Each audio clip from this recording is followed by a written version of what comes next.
So you guys hit the jackpot being able to work with licensed properties. Was Star Wars your first licensed property collaboration? Yeah, I guess it was.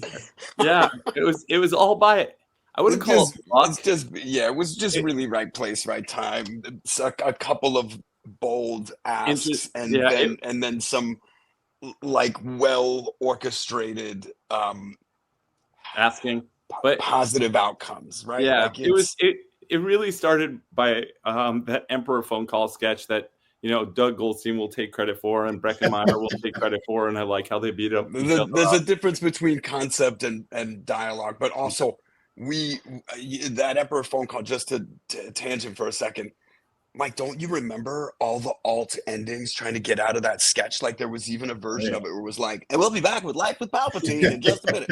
Like just fucking go out. And it was even in the record. It was even in the record when Maverick was on the phone on the finishing up, and I go, just say I love you too. Say I love you too. Yeah, it was wild. But what ended up happening was that thing aired.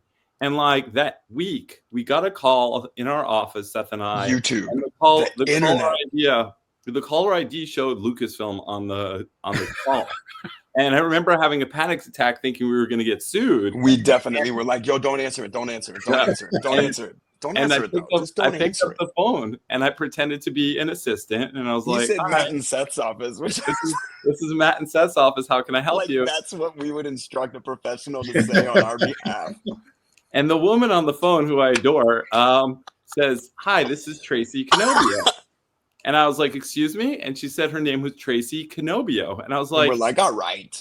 Like, who is it? I was honest to God, like, who are you? On.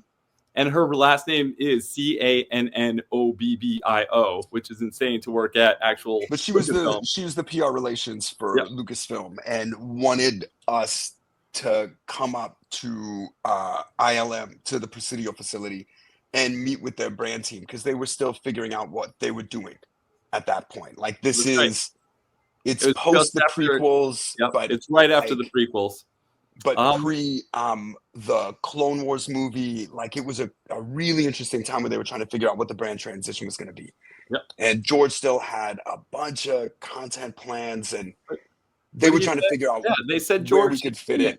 They said George had seen the sketch and he loved it and he wanted to invite us out.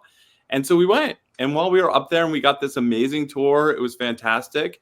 And we're sitting with the heads of the Let me put you over, Matt, because this is the most baller you ever did. We were in this meeting and they're talking about all of these different ways that they could collaborate with us being wraparounds for their fan movies, us being like animated commenters on something.